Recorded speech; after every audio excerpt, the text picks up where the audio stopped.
I'm Sarah Augustine, the Executive Director and co-founder of the Coalition to Dismantle the Doctrine of Discovery. Our society now faces the stark consequences of ecological overshoot, including climate change. Many of us from Christian traditions wish to resist systems of power in a proactive way, but we most often participate in performative actions rather than engaging in systems change. Many of us do not know how to approach systems change. Indigenous peoples have successfully lived sustainably within their ecosystems because they've built systems designed to do this.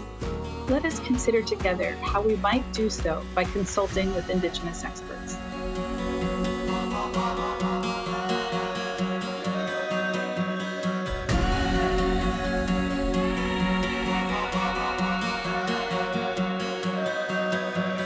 What a pleasure to have Steve Darden with us this morning. Steve Darden is a Diné and Cheyenne artist, human rights advocate, business owner, and traditional practitioner. Steve is a longtime commissioner to the Navajo Nation Human Rights Commission, where he currently serves as vice chair. He is a Luce Foundation Indigenous Knowledge Fellow. He sits on the Council of Elders for the American Indian Science and Engineering Society. Steve is a business owner and a leader of his people. We're so pleased to have you here this morning, Steve. Welcome. I'm honored to be here with you, Shateja. And greetings to everybody else that is online and for the effort of this coalition to bring forth some knowledge and some insight and perspectives that are perhaps different from mainstream America. So, Steve, this morning, what we're working on here is thinking through alternatives to the way our society is arranged now. And by our society, I mean in the dominant culture. So in the United States, the prevailing logic is to remove all the barriers to self-interest, to individuals pursuing self-interest. So individuals are encouraged to view the world through the lens of individualism, and this is thought of as being freedom. So freedom is the ability to prioritize your own self-interest above all others. And at the end of the day, this is capitalism. And my question to you is, since that feels to be the basis of the way we arrange our entire society, I'm asking you as a knowledge keeper and an elder who is coming at the world through your own Diné cosmology, what is the way, the values that could better be the basis of a society instead of pursuing individualism and profit? What other values might guide a different kind of society? That's really what I was hoping you would comment on this morning. I've thought much about this, my precious sister, since I was contacted by you to participate in this.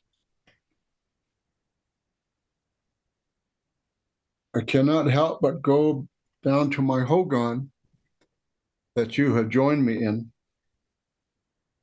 get that fire going, that fire animated as a result of the Standing Green Nation gifting us what we call chish wood, and speak to Grandmother Fire, which is already existent within the wood. That Grandmother Fire exists within us, within Mother Earth, and is up in the sky as well.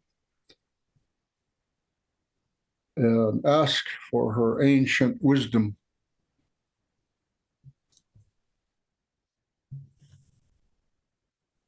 From beginning of time, we are, as a matrilineal, matrilocal society. And we call Earth our mother, for she sustains every aspect of us. And for me to come to your question, my people, we are taught, and I certainly believe in what, as simply as stated, is in not independence, but interdependence. Not just with humans, not with the corporate world, if you will, but the four-leggeds. Many of the four-leggeds in our Diné cosmography, like the bear, are our protectors. And we have songs. Very interestingly, as you stated to me earlier, that some of the people that are online are people that are of the faith that comes through the teachings within a book called the Bible. There in Ephesians, they talk about dressing yourself the armor of God. For us, we dress ourselves spiritually with gifts from Earth Mother. The black flint armor, the turquoise flint armor, the abalone shell flint armor, the jagged white shell flint armor, but the songs to animate this armor over us spiritually, mentally, emotionally, physically comes from the bear, for instance, the mountain lion, the wolves, the big snake, and the porcupine, the horned toad. So in our stewardship as Indigenous peoples, we are supposed to be caretakers of our Earth Mother, just like we're supposed to caretake our mothers as best as we can. We are to be respectful and responsible. We don't go to the mountains, the sacred mountains, just to go there, say in a tourist mode. We understand that the bears and the other four-leggeds live there, the winged ones live there, those that travel on their bellies, the pollinators, the standing green nation, the aquatic beings. That is their domain, that is their domicile, that is their home place, that is their sanctuary. We go to the mountains with a very specific purpose in mind. If we are going there to procure, say, herbs for ceremony, or to make instruments that might be utilized in our ceremony, or to just go there to collect wood for our home place, or to gather certain kinds of wood to make bows, to make arrows, for, if you will, for hunting, for protection. I'm going back traditionally and contemporarily. We would make offerings and we sing songs. I'm going to the mountain. As we arrive at the mountain, I've arrived at the mountain. As we're on the mountain, I'm walking on the mountain. Things of that nature. We specifically honor the inner form of the mountain. Now, the mountain that you have visited, Sarah, here at my home place, we know her as the female mountain. Her inner form is feminine. And I make pilgrimages to this mountain. I don't sell anything that I make from any of the items that I take from this. I use these in ceremony. Whereas in the corporate world, it's all about, making a profit. Concern is about the greenback. It's, to me, quite an irony that they say, "In God we trust," on the back of the legal tender. I want to give an example of that. Several years back, the San Francisco Peaks, sacred to 13 tribes in the state of Arizona and one in New Mexico. There's a ski operation called Snow Bowl. They wanted to continue their snow operations. The bottom line is all about money. Even though all the reports of what we call a non-snow year versus a snow year, the impacts were the same. Of course, the city of Flagstaff touts tourism. And very ironically, sis, we are, as Indigenous people that come into Flagstaff from the neighboring reservation communities into the community of Flagstaff, which we call a border town. We put a lot of money into this community as we purchase goods, commodities. Now I live on the outskirts of Flagstaff, but we're included as the tourists when they bring out the tourist numbers, meaning the amount of dollars that are brought in by tourists into the city of Flagstaff, for example. Mm. This corporation called Snowball, instead of being godly, they wanted to be God, so they wanted to make fake snow from wastewater. So they brought in all sorts and sundries of experts, consultants, to state simply that wastewater, effluent, treated, was just as good as potable water. So the city went ahead and approved the corporation's request to make fake snow. That superseded the simple position of our Indigenous communities that hold this mountain sacred. That mountain needed to be left pristine, not as a playground, as a recreational opportunity. So that is something that I have personally been involved in and have been through the Human Rights Commission. But that's been a long, drawn-out battle with the Forest Service of the United States government, for example.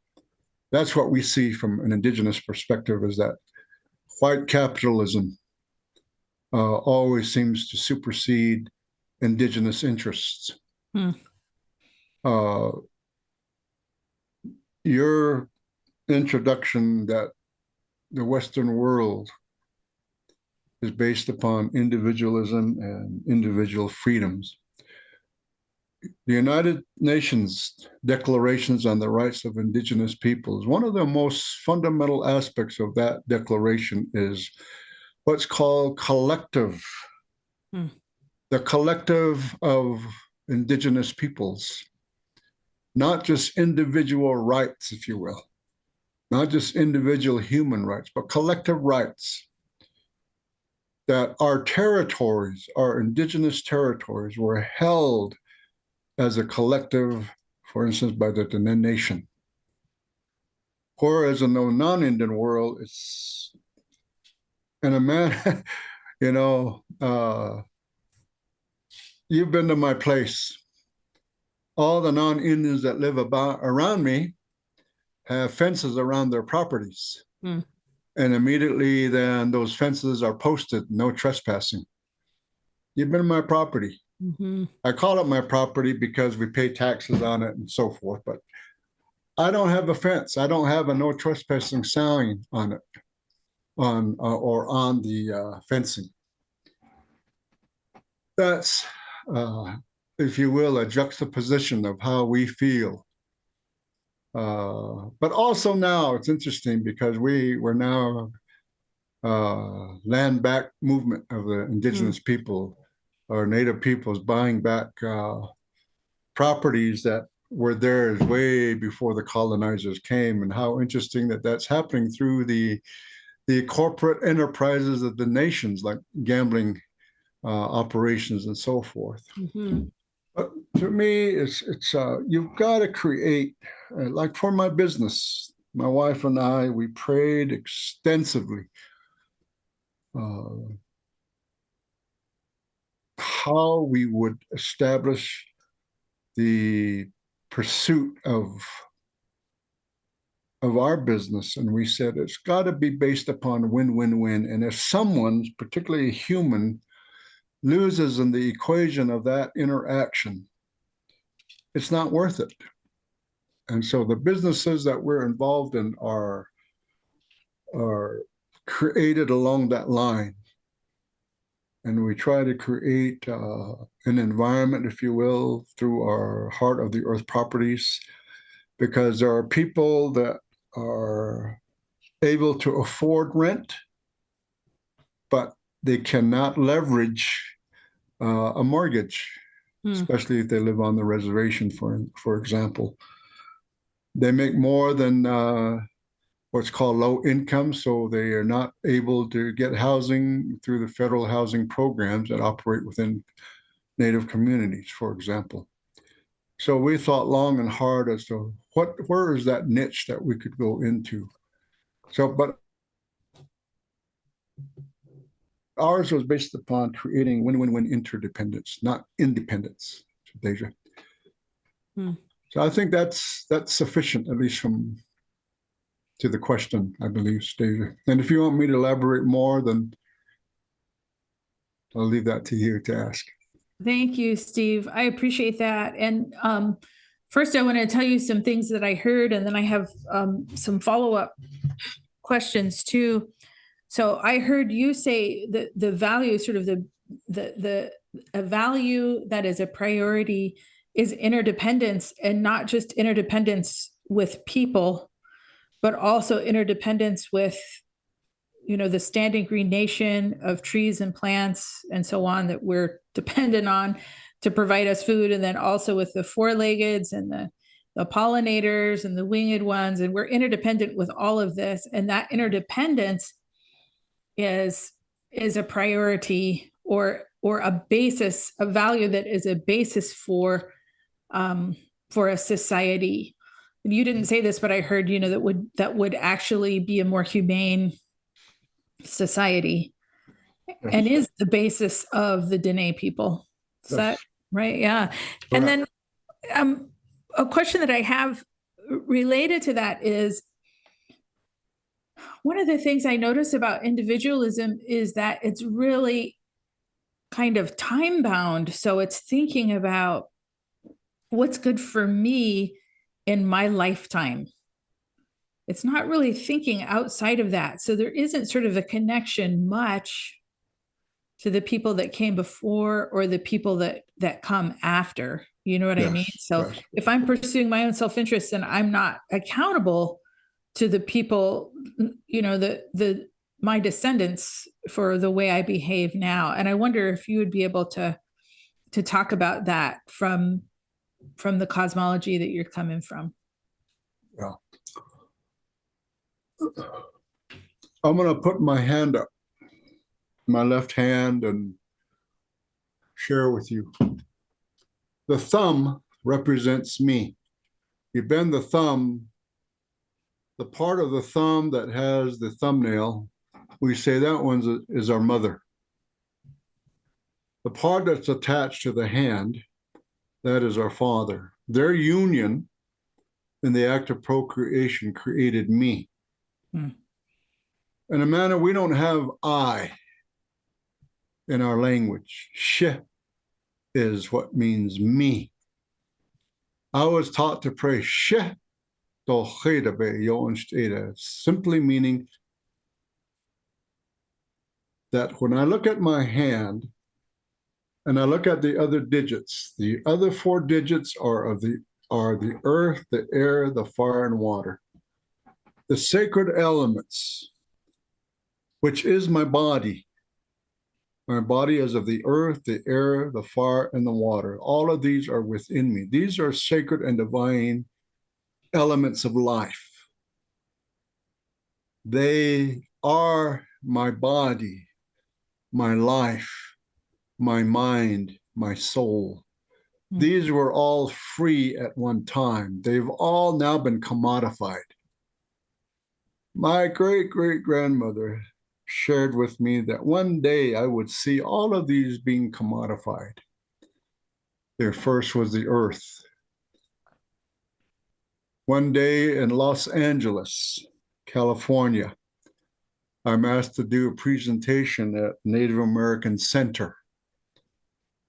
Right, a few buildings down from the Native American Center was a liquor establishment, and I saw in the window, fresh shot of oxygen, $2.50. And then one day I followed my wife up to Wisconsin for a Native American workforce development conference. She was a workforce development program manager. And I followed her up there, and she had left earlier than I did. I flew into Detroit, Detroit airport, and I'm walking down the tarmac, and I see what I firstly encounter is men groaning like they were really enjoying something. And I looked, here was a massage parlor, and men were slumped over this seat, and there were scantily clad women using their elbows, giving them a massage, and they were moaning and groaning from that. But what caught my attention was not so much the massaging, but they had masks on, oxygen, fresh oxygen, and here it was $5. I guess that's inflation. In the airport. And of course, so hey, this is what grandma meant. And one time I also dealt with this issue. Was really strange to me from my worldview. We had this Flagstaff City Airport coming to us to have a discussion about what's called airspace. You know, and in a municipality, there's zoning laws and so forth. And there's a zoning commission, and certain parts of the city, you can only have an industrial development and residential single-family home structures, multi-family home structures. So, I mean, I've been through all of that in that sense, but to hear a discussion about the city's airspace. And my wife brought this up the other day when we heard military planes flying pretty low right over our home place. And there was, I mean, it's so loud, it shook the house. And she said, well, where is our individual airspace? And I just chuckled at her. I said, well, Mommy, in this country, nothing belongs to us because ultimately the government can come in and take things, and they call it eminent domain. So, I mean, the reality of what's going on with this whole individualism is just no regard or respect for what we call the sacred elements. It's been really difficult for me to witness under the guise of economic development, for instance, my Navajo Nation government agreeing to all sorts and sundries of resource extraction. We've had many discussions before our Human Rights Commission by Navajo citizens saying that we have companies that are extracting by the process of fracking oil and other things, and they're making a mess of our residential roads, have no regard and respect, and they're operating at all hours of the day and so forth. But also, you know, the part of extraction in on Navajo coal to generate power for the huge metropolitan areas. I mean, you've seen, I'm sure, the pictures of a Navajo hogan located almost directly under power lines, and that hogan doesn't have running water or electricity. But the cities of Tucson, Phoenix, Los Angeles, the city of Las Vegas, that's where all the power went.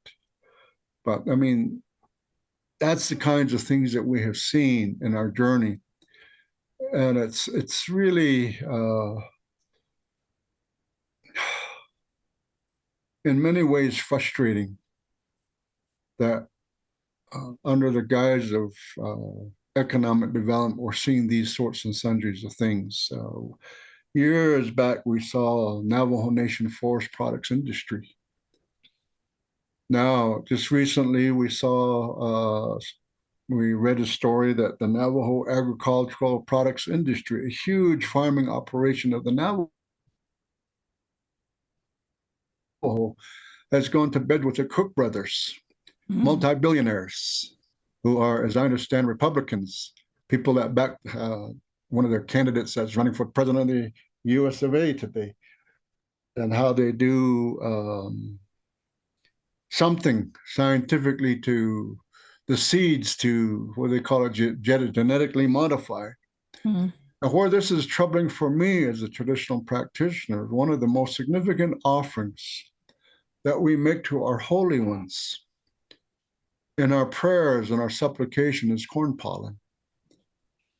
And I've been to several flea markets on the Navajo and on the outskirts of the Navajo, where, like in Gallup, New Mexico, they're selling corn pollen that has been purchased from Navajo agricultural products industry. And they're selling tiny little bags for upwards of $30. Genetically modified corn pollen. That troubles me. And I'll be forthright. I don't fully understand that world of, genetically modified corn and other foods that are meant to sustain our population and be sold to other areas of the world. But for me, that's troubling as a traditional practitioner, that our people have found a source, and there, if you will, some that are not too ethical in commodifying that sacred element that was supposed to be garnered directly from our own cornfields. That's an example of how we see this juxtaposition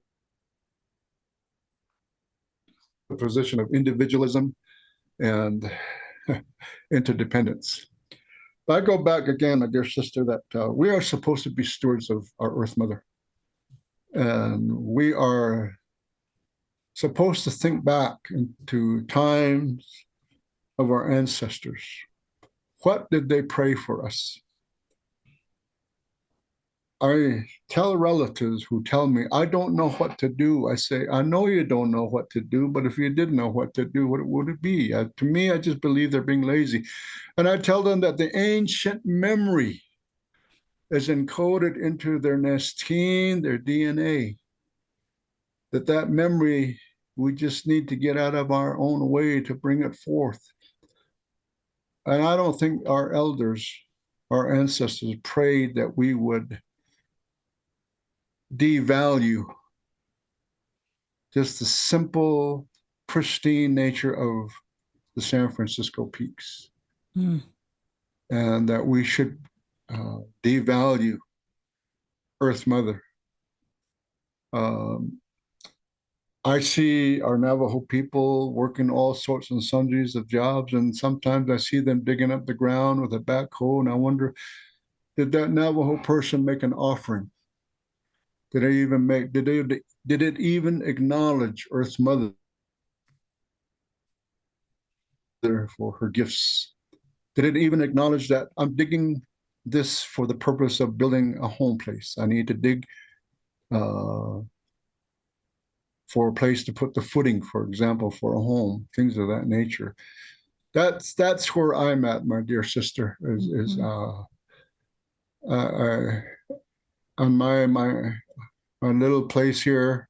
So grateful for it, but when I'm going to dig something, I talk to Earth Mother. I said, Earth Mother, forgive me, but I need to do this because this is what I'm going to do. Like when I built my sweat lodge. I was there with my son, and I told him, son, we just don't dig. We have to acknowledge her. We have to let her know specifically why we're there, what we're going to do. And we look to the future and say, this will help, hopefully, many more individuals who need certain kind of help that can only be rendered through a sweat lodge ceremony, for example. I'll leave it at that for right now, dear.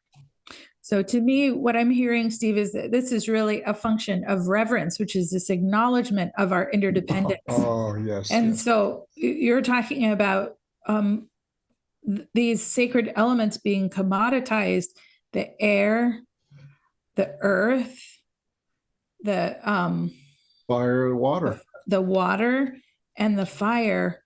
And so from my point of view, you didn't say this, but what I heard is that fire is coal coming out of the earth that's making electricity, which is a commoditization,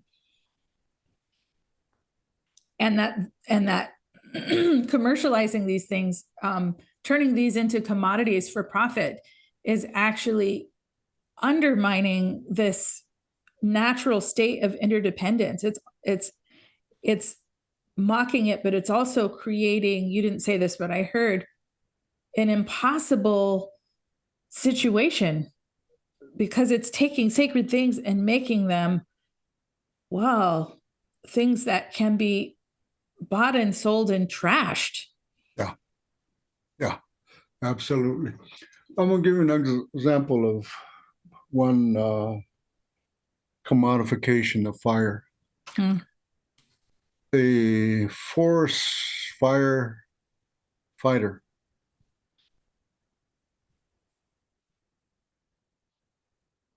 a young man, Indigenous, had committed to becoming a forest fire fighter. This is how he intended to provide for his family. Somewhere he resolved that because there weren't any forest fires, he wasn't able to make any money, so he created a forest fire. So that he could work and fight that fire to provide for his family. That's an example of the kind of places that some of our people go to. I don't know what their teachings are. I can appreciate as a husband trying your best to provide for your family, but to me it's not good to intentionally start a fire so that you can work there and generate income so you can provide for your family. That to me is just wrong. But that's an example of how we have come to a place now where we're commodifying everything because we're stuck in a place of individualism.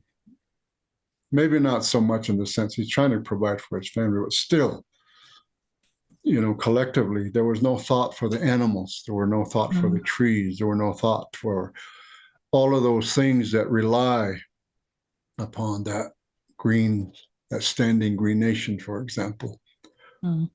So my own place here, I leave, oh my gosh, when I walk out after the monsoons and smell the beautiful essence of what we call Ndiyili, the sunflowers, and the wild spinach, my thought immediately goes to the pollinators, the hummingbirds, the tsashna, the bees.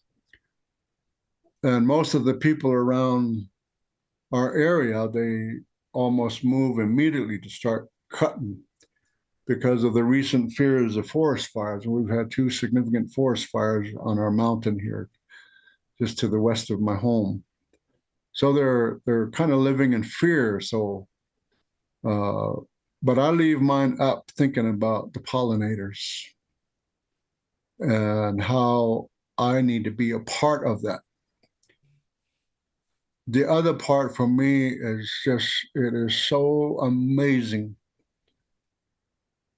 by smelling, not only the moisture on these plants, but how it takes me back to my youth and the beautiful stories about our relationships to all that is of Earth Mother and all that she gives us. I mean, I cannot help but go to the cologne and perfume industry. It's a multi-billion-dollar industry. And we go to understanding that the sense of smell, which I know you can truly appreciate, my dear precious sister, because of what you experience here at my home place, not because of me, because of a beautiful gift from Sacred Earth Mother that you partook of. And the next day you had a an amazing question that you represented to me. Our most significant memories, both good and bad, are triggered by our olfactory senses. And we use so many elements from Earth Mother, herbs and other things that she gives us to help animate into our mind, into our emotions, into our physical being, into our spiritual wellness, those things that we were taught about the gifts from Earth Mother. And it really, truly goes to your word that you shared, true reverence, and honoring of her gifts. And so, if there is an individual aspect of this too, is that our Earth Mother must be honored as for us as being a sacred divine being who nurtures us, who nourishes us, who sustains us. We have an interdependent relationship, but we must honor her and her being. We must ensure her wellness at every level. Mm. And all that I'm reading that we're doing today with the climate issues is we're going to be in a world of hurt unless we wake up and see the destruction that we're doing. Just the other day, I read that 3 rangers were killed by illegal forest timber cutters down in Mexico. And these people are motivated again by greed and money. And somebody has come to them, do this for us. And so they ended up killing 3 rangers that on their patrol found them illegally cutting timber, for example. Those are the kinds of things that, you just have to look at that create chaos for us as human beings. So what I'm hearing from you, Steve, is that we're in relationship with this sacred Earth Mother and all of the gifts that are provided to us to animate our bodies and our senses and our spirits, our emotions, and we're accountable to that mother. You didn't say that, but that's what I heard in what you said. And we're accountable to all of the life around us, not just to our own self-interest. And I was wondering if I could just bring this back to something you said earlier in your role as a human rights commissioner. The UN Universal Declaration of Human Rights is so focused on individual rights, and it's almost can feel like a strange document because it's almost reinforcing it's like underlining and reinforcing an individual's ability to pursue their self-interest. And I'm not trying to denigrate the idea of human rights, but it's such a strange concept from an Indigenous perspective. And so these leaders from across the world created the UN Declaration on the Rights of Indigenous Peoples, which has a completely different worldview from the perspective of the collective, the people. Yes. And I wonder if you could say a little more about that and how that's different. Like, what are the values that underlie that? Because it is such a different document than the Universal Declaration of Human Rights. Yeah. Well, again, you have to look at the system that these requests for acknowledgement of collective human rights, collective indigenous human rights. Mind you, it was a battle at the United Nations for years. I want to particularly acknowledge our dear relatives from the Northeast who for years were attending the United Nations, but were never recognized. And we're still, as Indigenous peoples, aren't really recognized. We have to go through there's different bodies to even participate. And I have been in Geneva, Switzerland. Ironically, arguing against the United States for their violation of our Navajo human rights, our collective Navajo human rights, specifically on the issue of the San Francisco Peaks and other issues as well. One of the things I do want to acknowledge, my last visit to the UN body in the United States, the Indigenous conference that was held in New York, I think I shared with you, it was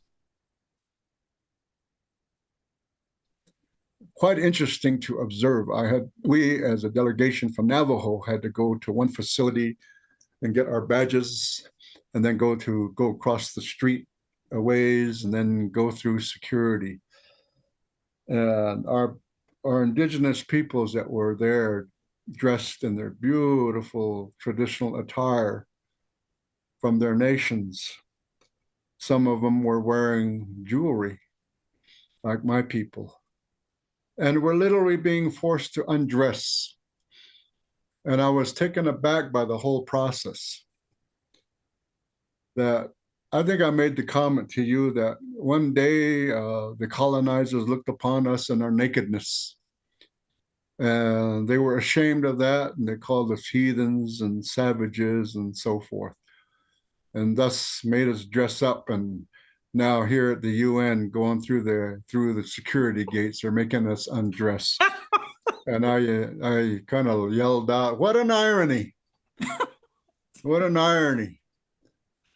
It's kind of like the irony of the United States government telling us in their whole process to what's the crazy guy up there in Carlisle Indian School? I think he was the one that's coined the term of "kill the Indian, save the man" or something like that. And they separated us from our families and put us in boarding schools. I'm the product of that.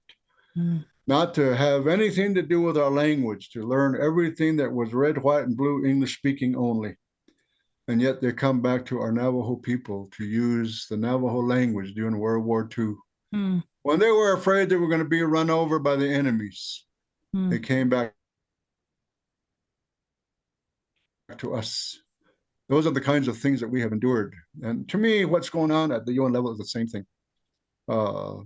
The documents are there, but as you know, dear sis, the countries of Australia, New Zealand, Canada, and the United States, they all did not agree to live by the covenants. And even though there are treaties out there, the only president in recent times that even agreed to support it was Obama, a person of color, for example.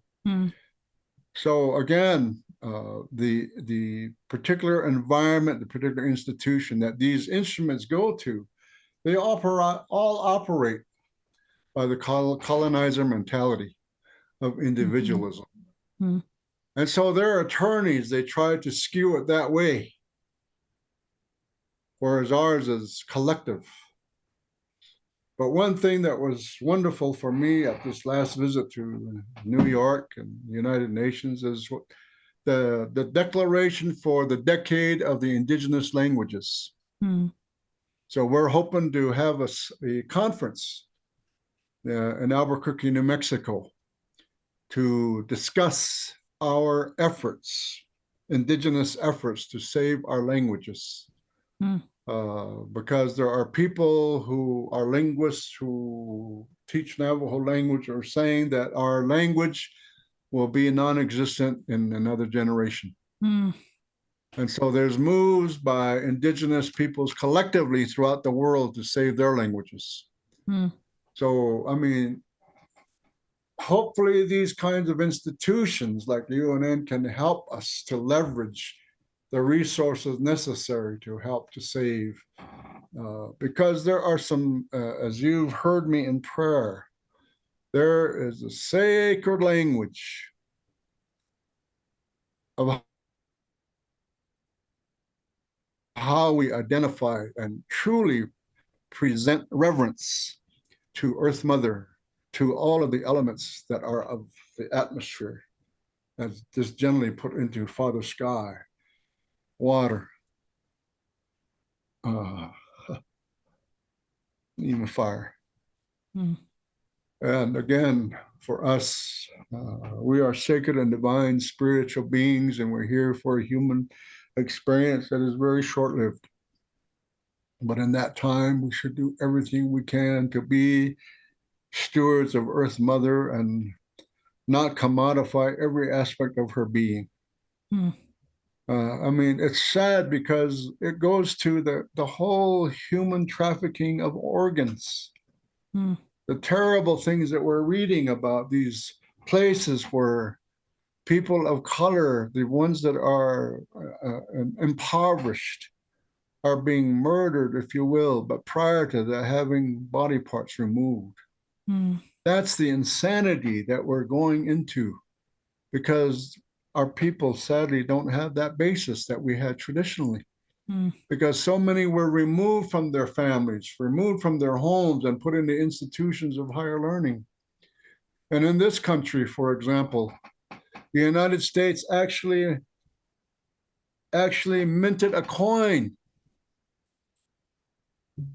that killed a buffalo. Mm. One dead buffalo equals one dead Indian.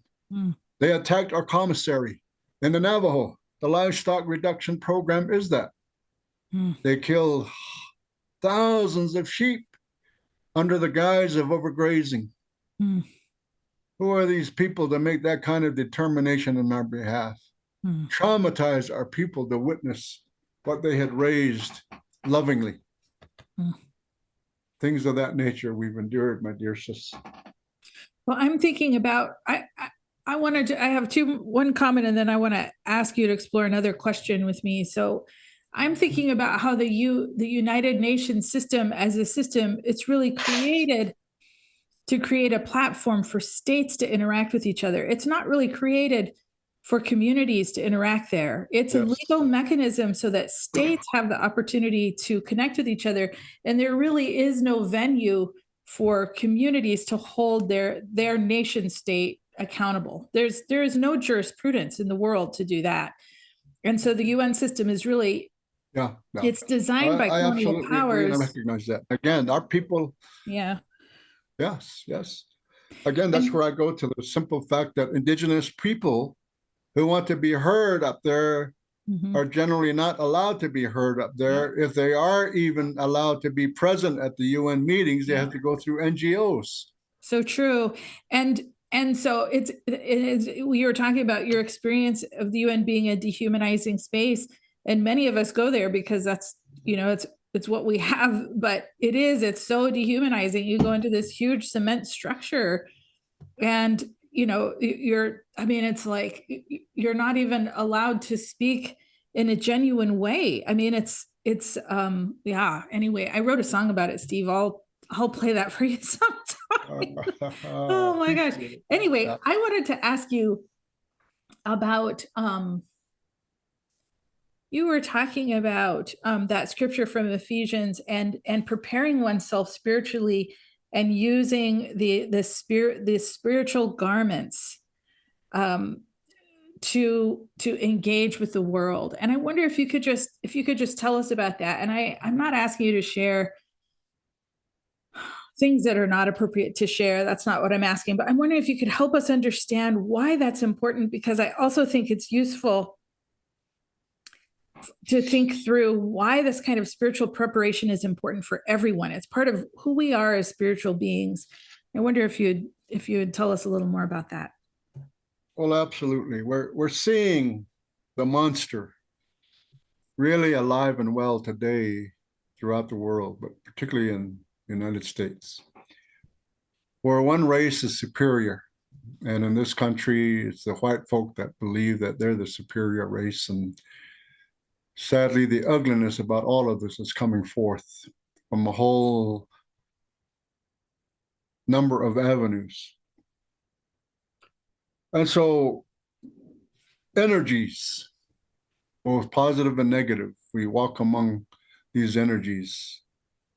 Hatred, racism, prejudice, discrimination, envy, jealousy, things of that nature. And so in our stories, we must dress ourselves and living amongst us were enemies, were monsters, and our people were suffering at the hands of the monsters. They were preying upon the people, and some of them even had become cannibals. And so the people remembered to pray, and the Holy One sent down a being who happened to be a female, beautiful female being, not the result of a man and woman procreating, but a gift, if you will, given to us. And first talking, God came upon her and then went to tell first man about this beautiful gift given to the people. And first man came upon her and brought her home to first woman. They started to raise her. One of the beautiful aspects of this is that they said that shortly after bringing this beautiful infant back to the home, she laughed. That laugh was so mesmerizing, so spiritually beautiful that they felt like they had to do something, but they didn't know what to do. And so they sought wisdom from a being called Salt Woman, Ashi Hassan. And she guided them as to what to do. And they did a ceremony. And that ceremony is to ensure that this child will not be selfish, will not just think just about herself, satisfying her own physical wants and needs. But she had a giveaway. And the ladies, they prepared bread, handmade bread, and the men, they were sent to gather sea salt. And a part of the ceremony is the women, they take the piece of the bread that they've made and they put salt on that bread into the baby's right hand. And all the relatives that have come to participate in this giveaway, that's the first thing they receive is a piece of bread and salt. And this is to ensure that the child will not be selfish, will not think just about themselves individually, but think about the families, all that they're connected to. Think about their clan members, and that this child will not be greedy, will not be selfish. So that's a very significant part of this being that was gifted to us. But what's significant too is that later, as she matured and became a young woman, she became with child, and she bore forth the twins, Monster Slayer and Child Born of the Water. And they were guided and taught by first man, first woman, and of course their mother and others how to prepare themselves. And so at a certain point, the twins made their journey. We have beautiful, what we call journey stories of the twins as they went to see their father, who was the sun bearer, not the sun, but the sun bearer. In our language, it's called Johana Eneyo Asi, that which carries the golden disc across the sky. But along that journey to visit their father, the sun bearer, they didn't really know how to get there, but they spiritually were guided toward a place that's very sacred to my people, a place called Canyon de Chelly. And their Spider Woman knew that they were on their way to see their father, but she also knew that they did not know that there were certain very terrible beings that were given strict instructions to kill anyone and anything that would attempt to trespass into, if you will, through the vortex to the sun bearer's home. And so they did an all-night ceremony. And this is where the twins were dressed up with the sacred armor. And they were also sung over with what we call journey songs. And this is where eagle feathers became significant in our ceremonies. And the twins made their journey up to their father, the sun bearer. And those are, we, as you know, we could spend just 4 days on those journey stories and all that they encountered there. But they came back with certain weaponry. And they were able to, as they came back to the earth, help the people overcome some of these monsters that were preying upon the people. But they also spared some. Under the premise that how will Earth surface people know how to maintain balance? If all the things that we consider negative are extinguished, we would probably become a people that are going to be so full of ourselves, and basically our human nature is to do some foolishness. So the teachings are tremendous in that regard, my dear sister, but it comes down to understanding this. Today, as we dress people that come to my home, they're dealing with all sorts and sundries of energy. Some of them brought upon by their own relatives, envy, jealousy, hatred. Some of it because so many of our people have gotten lost in fighting over material possessions. Say after the death of a matriarch or the death of a patriarch, they're going into legal battles, adversarial environments, all for things that, we, if you will, as the Christians say, we can't take it with us. Mm-hmm. And so those are the things that we're witnessing today in our ceremonial processes as a traditional practitioner, is reminding them, let go. You can't take those things with you. Those things are not going to satisfy you. You just have to be mindful that where we must focus is, again, to maintain balance. Hojon. First woman is the first to utter that word, Hojon, at the time of the creation of Earth, Mother, and Father Sky. And I tell people today we're still chasing that whole essence of Hojon. There's so many books written on the topic of blessing way, Hojon. And the twins were born to bring back what's called the blessing way to our people. And again, we must balance a protection way and a blessing way in our journey of life. And it leads also to the story of how the twins are the ones that brought back the clan system that we utilize to maintain some degree of balance and hojon in our society through the clan system.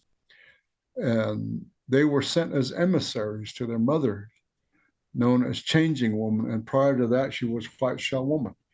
So things of that nature, this part of being dressed with this armor is not only that, it animates, bringing us back to, first and foremost, spiritual wellness.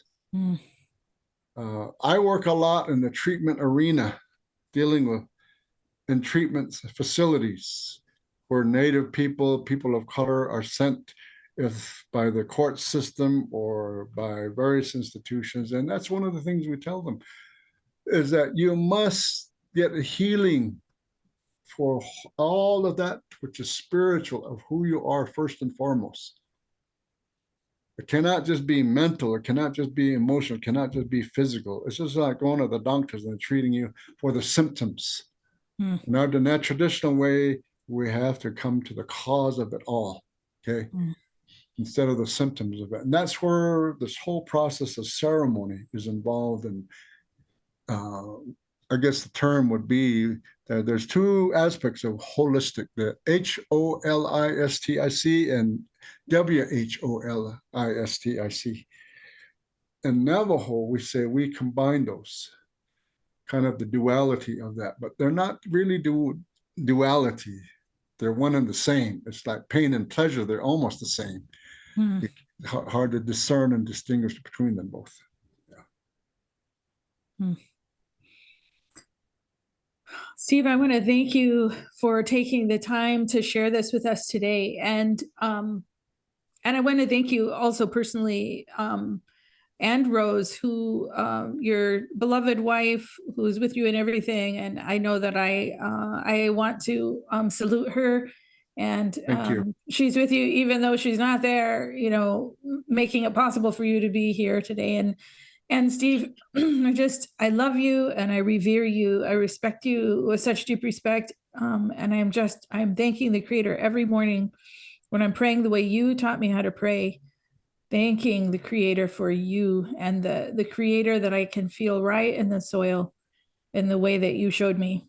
And I just want to thank you for being willing to share with this community here and share your words with the world. And thank you. And so at this point, I would like to invite our guests to ask questions, if you have a few more minutes, Steve. Sure. Thank you. But be prepared for me to deflect them to you. Okay. I'll be prepared. As big brothers do to their sisters. And be prepared to get some teasing. Well, I will anyway. Aho.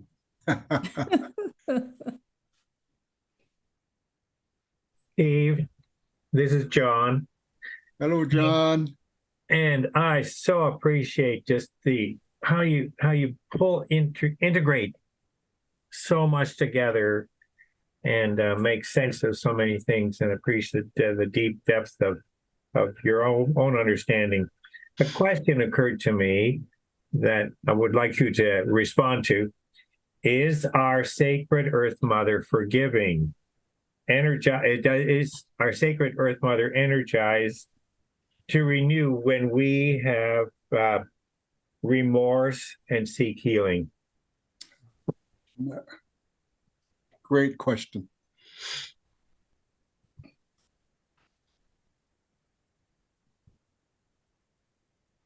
We anticipate that in our human foolishness, in our weaknesses, and, if you will, our selfishness, we will offend Earth Mother and all that relies upon her. And so we make offerings to her. I want to go to a time called the First World in Navajo, the Black World, where the first death occurred. And no one knew what to do with the remains of the deceased.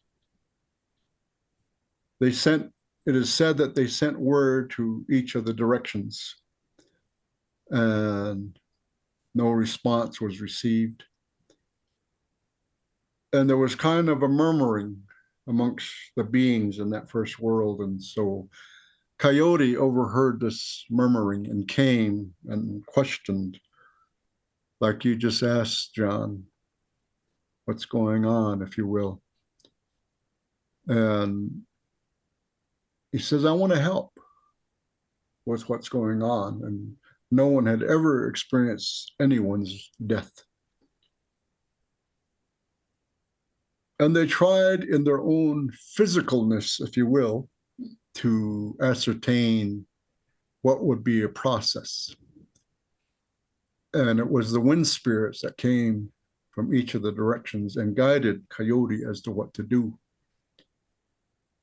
And it was a very arduous, difficult task. The instructions were, very interestingly, not to look back once the corpse was laid down and covered. But Coyote, being somewhat like us, was overwhelmed and couldn't help but look back,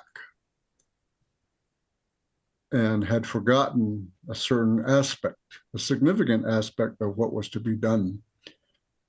And he froze in, if you will, his tracks and started to grieve the death of this first one. And Coyote to this day grieves and continues to howl. His relative, if you will, his cousin, came along and wondered why what was all the commotion? Why was Coyote in this fix? And ultimately resolved to work with his cousin to get this matter resolved. And they did. And that was what my fellowship was about. What was our traditional process of Yo'edne? There's so many terms that have evolved over the years. And sadly today, my fellowship is a result of, goes to your question, just bear with me. At some point, if we do not take responsibility for our Earth Mother, as powerful as she is, we will diminish her. We may even kill her, or she is unable to sustain us. So will Earth Mother forgive us? We say she's forgiven us time and time and time and time and time again.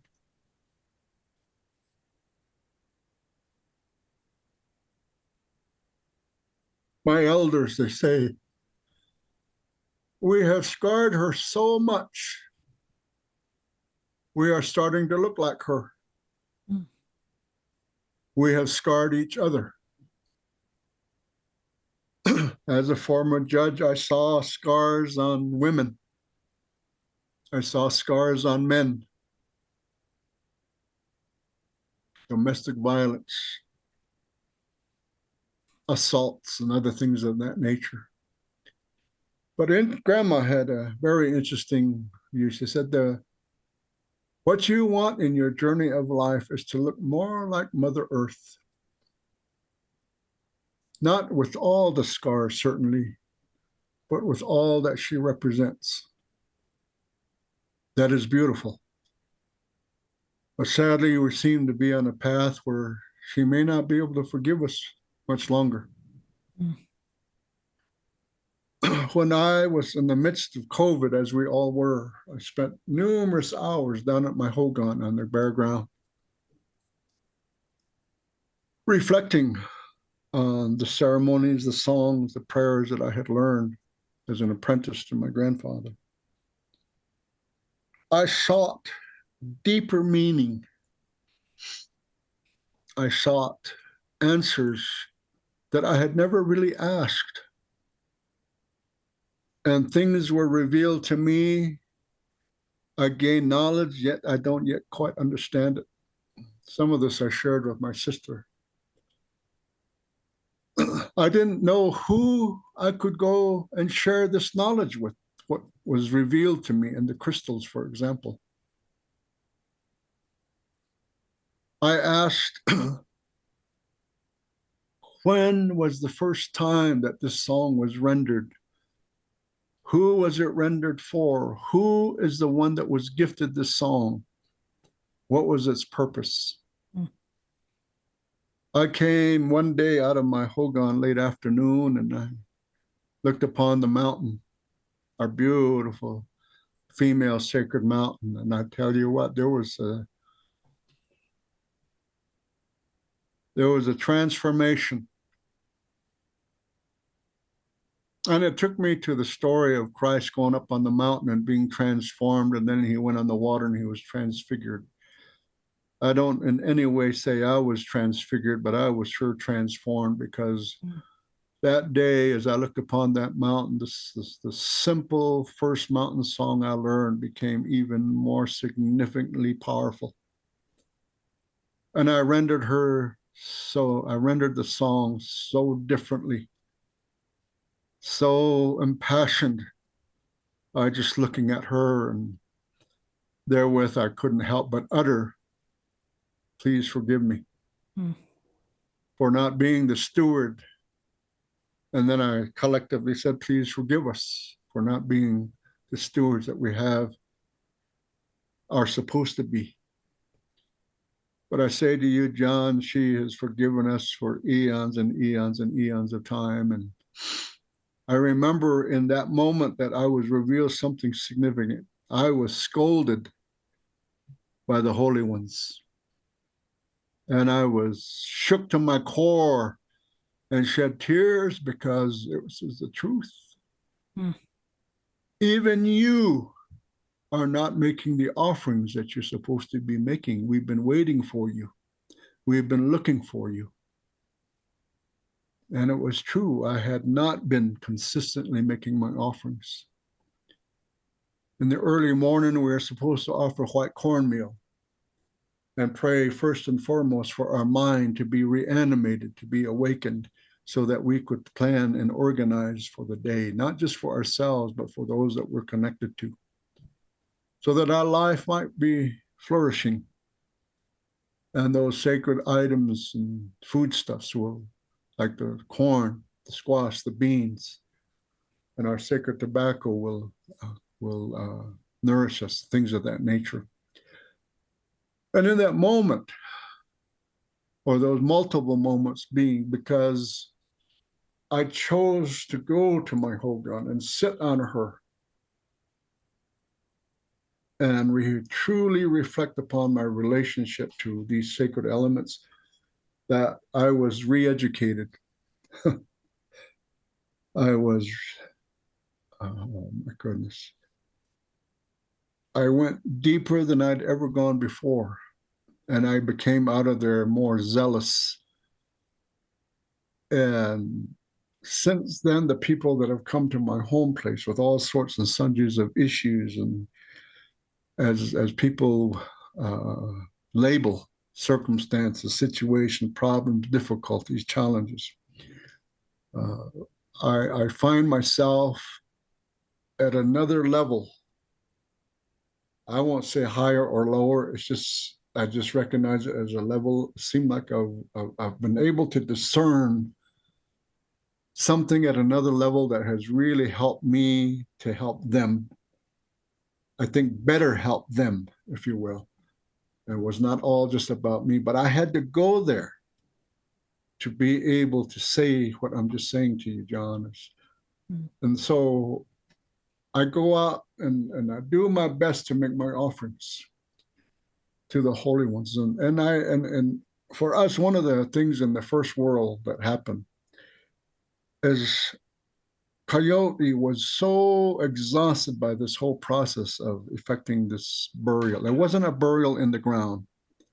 Our story is that we are not to be buried in the ground. We belong to Mother Earth. We are just to be placed on her and to go back to her in every aspect as quickly as possible, not to be encased in concrete and metal and so forth.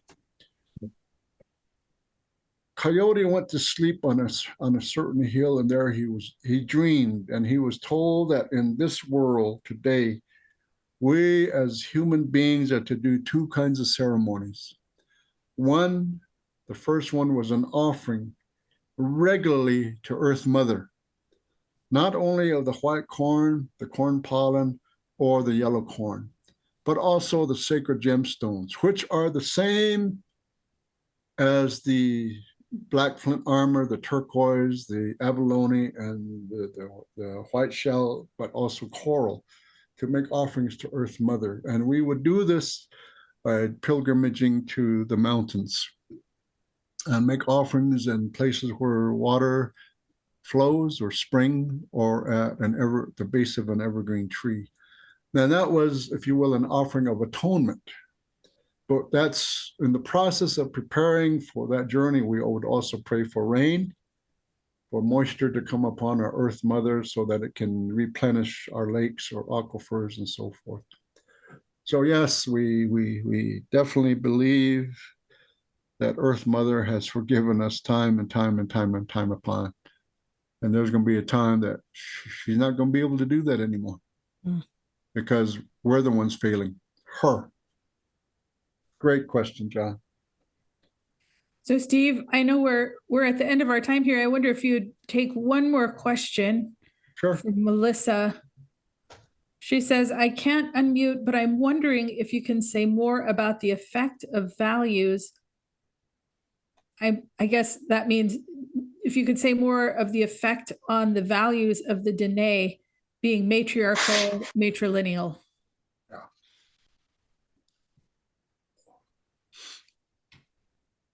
I'm reminded of a time that I first saw what's called the family card issued by the Bureau of Indian Affairs. And the head of household listed my stepfather, then my mother, then me as the oldest child. And at that time, I was a teenager and didn't really understand what that was about. But now I understand they were trying to impose the patrilineal, patriarchal mentality upon our people.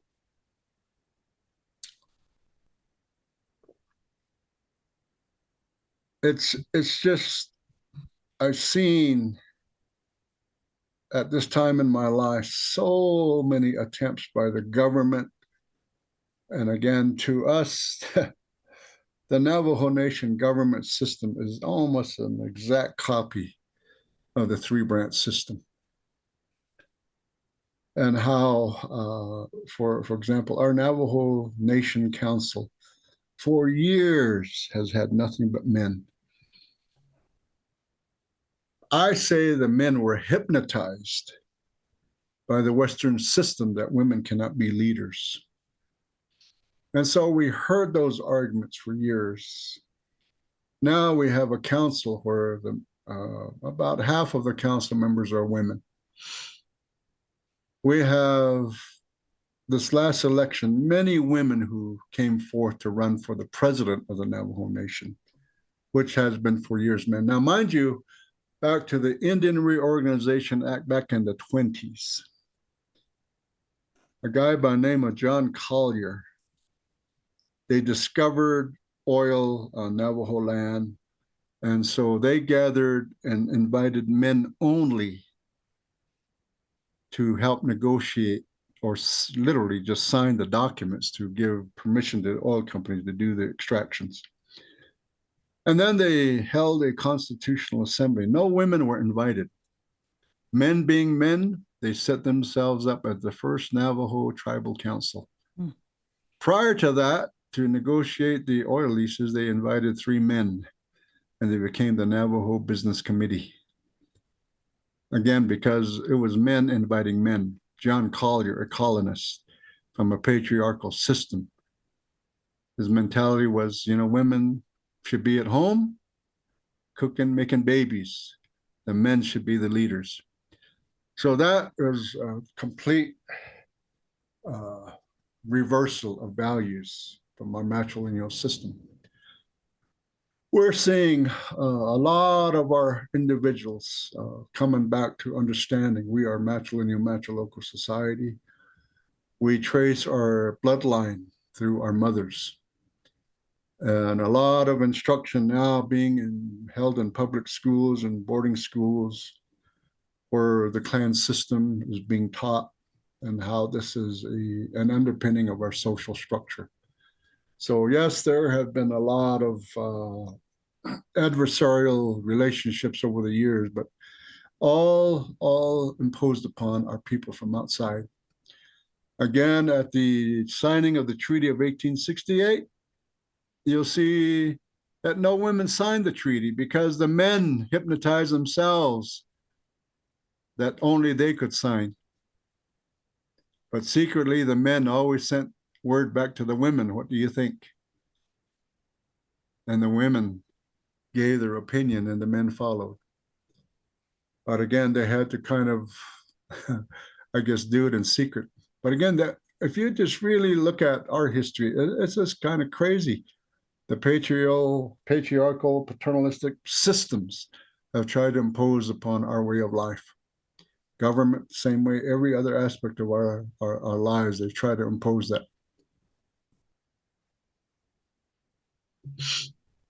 And so I guess a follow-up question I have, Steve, is how would it be different? How might it be different if the original matrilineal, matrilocal sort of system were followed? I'm not really sure, my dear. I think you would have to really go to the women. Yeah, I see. That particular question. Thank you for not being willing to answer. Yeah, it's I'm going to give you something real quick. They sent a young man to me several years back. They were going to do a revision of what they wanted to include what's called Navajo common law, Navajo fundamental law. So they sent this young man to me. They were sent by the Speaker of the Navajo Nation Council, the late and Honorable Ed T. Begay, a phenomenal man, phenomenal leader of the Navajo Nation. But they sent a young man to me because of my experience as a former judge here in the city of Flagstaff. So he's at my hogan. We had by telephone made an agreement to meet with him. And so he's holding corn pollen in his hand and holding up a pair of beads to pay me, compensate me for my time. I wouldn't let him into the hogan. I basically said to him, are there any women on your list of individuals to visit? And he said, well, no. I said, how can you have Navajo fundamental law, Navajo common law, if you have no women to participate in this? And he said, well, I don't know any women. And oh man, I let him have it. I said, who brought you into this world, young man? And then, of course, he said, and I didn't know this, he said, my mother died. I said, well, I'm sorry about that, but I'm sure somebody else raised you. So I think it was a lesson for him, but also I told him, I said, I'll give you the name of 4 women. You go see them first before I'll agree to see you, sit down with you. Mm. I cannot honestly say that he went and saw those women that I recommended, but I ultimately agreed. And one of the first things I said, don't ever forget. And I pressed him, what are your clans? State your clans to me. And he stated them. I said, well, you understand that when you introduce yourself to me, you're introducing yourself through your mother's clan. Don't ever forget that. It has to be a part of Navajo fundamental law. I said, just like our prayers, the first thing that we acknowledge, from here upon you, dear, precious, sacred, divine Mother Earth, I am your child speaking to you at this moment. And then Father Sky, and then I state the other holy ones. That has to be a part of our, I think that would, the way the women would explain it here. And I think I can go to that part because I was raised by women. Oh, by the way, my wife says she's still raising me.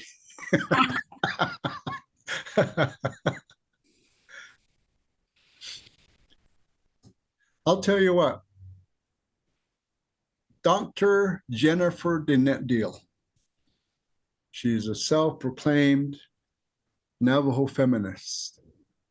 She's a mother, no longer a wife, she says, but she's the chair of the Navajo Nation Human Rights Commission. She's a professor at the University of New Mexico in Albuquerque. She's also the chair of our Navajo Nation Human Rights Commission, an amazing woman. She was an absolute breath of fresh air to our commission. She's also been given a tremendous task to create a book on Navajo tribal government. She was actually funded monies to do a new book, textbook for Navajo high school seniors. And that's one of the things she did assert, that is that she will really try to give it that part of being matrilineal, matrilocal. So I think she would be a good contact for that last question too, Doctor.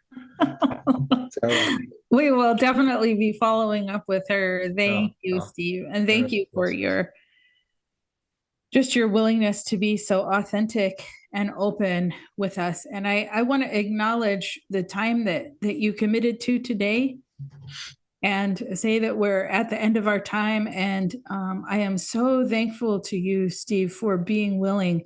And I say this with an element of shame because I realize what we're asking. And I told you this when we spoke originally, what we're asking is too much to ask. And I know it.